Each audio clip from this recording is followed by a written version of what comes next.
In this edition of Twin Rule Game Reviews, we'll be taking a look at the game Temple of Yog by Chudchud Industries. Now, Temple of Yog is a twin-stick roguelike game where you're helping your village to progress and develop by sending in tributes to a mysterious temple for sacrifice.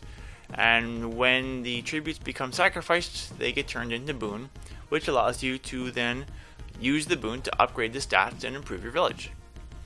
And so as you can see, the graphics are decent, along with the music for the game.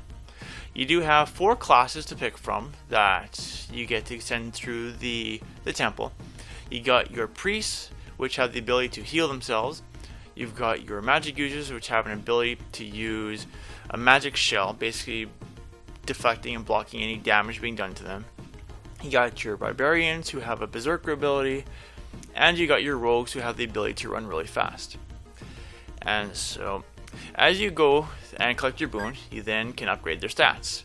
And so, as you can see, different stats have different values to them for price.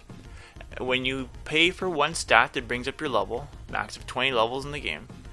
And every time you bring up a stat as well, then the cost for all the stats go up. So if you were to buy this one for $2,500, then your guy goes up a level, and these 2 stat costs actually go up as well, so they don't stay there.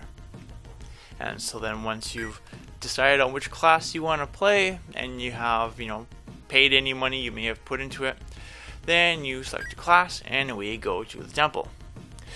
Now, there are 4 chapters in the game, I believe, that are coming for it. There's only 1 chapter currently. The other 3 chapters will be getting released later on, and with each release, the cost of the game does go up some.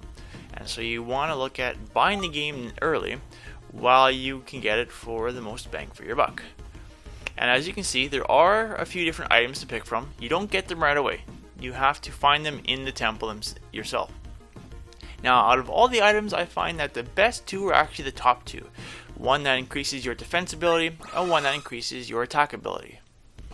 And so as you go into the levels here, they are randomly generated levels, and so you don't have to worry about having the same level over and over again.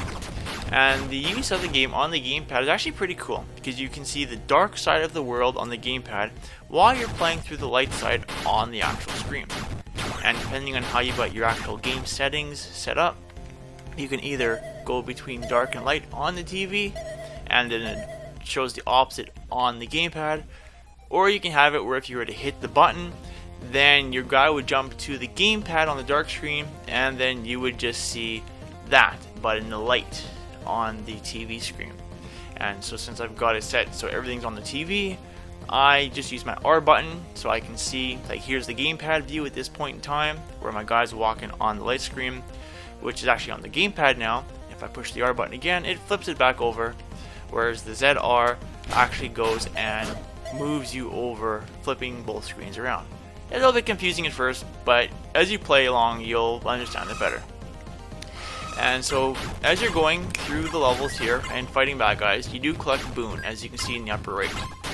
And as you're collecting boon, then you get certain amounts, say like 3,000 or 4,000, and then those little red squares or red diamonds, they turn green, which is basically progressing you into harder aspects of the roguelike game.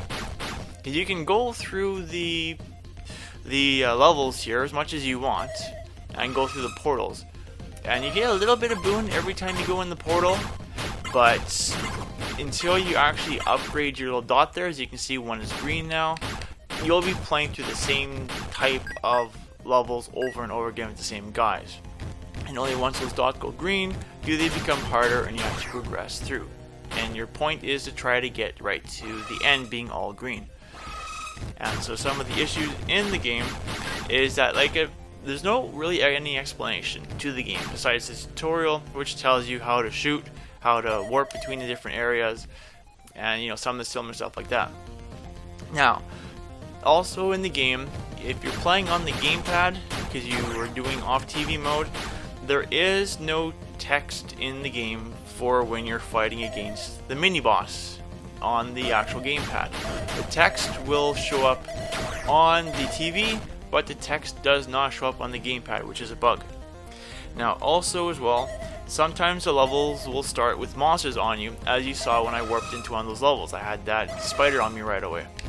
Another issue is that, as you've probably noticed, there's times where there's these weird black lines that kind of just flicker over the screens on the side there in the background, like on the walls and stuff.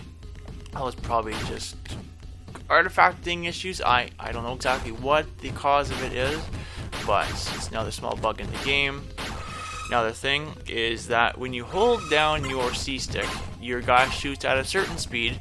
Different classes actually shoot faster when it's held down. And so I've noticed that if you just tap your button like a madman, well, not too fast, because there is a limit to get the speed going properly, you can actually make your guy shoot quite a bit faster. Now the bug, as you saw, is some of the guys can actually just start walking through the walls. So the collision detection there is kind of messed up for part of the game. Not with you, but for the bad guys. Although there are times as well that if you're caught in a corner from a bad guy and he's hitting away on you, like big dogs or whatever they are, they end up pushing you into the wall, and then you're forced having to kill yourself because you can't get out of the wall, even going back and forth like this. Because, like, say for instance here, like I'm in a wall, but I can get out. But if you're in a wall where on both screens is the wall, then yeah, you're stuck and you're having to warp out. Now, and the last issue as well, which involves you having to kill yourself, is if you want to actually pause the game, don't press start. Because start is used to instant kill yourself for those bug scenarios like I mentioned earlier. And to pause the game, you actually want to go and press the home button. And so if I were to go and hit start button, boom, I'm dead. Which I did for the first few times, thinking, why can't I pause this game?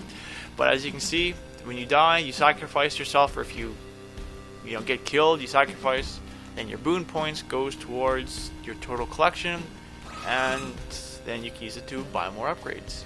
And after every death, it kind of gives you little statistics about how many guys you killed, how much time you've been playing. I'm guessing those are in seconds.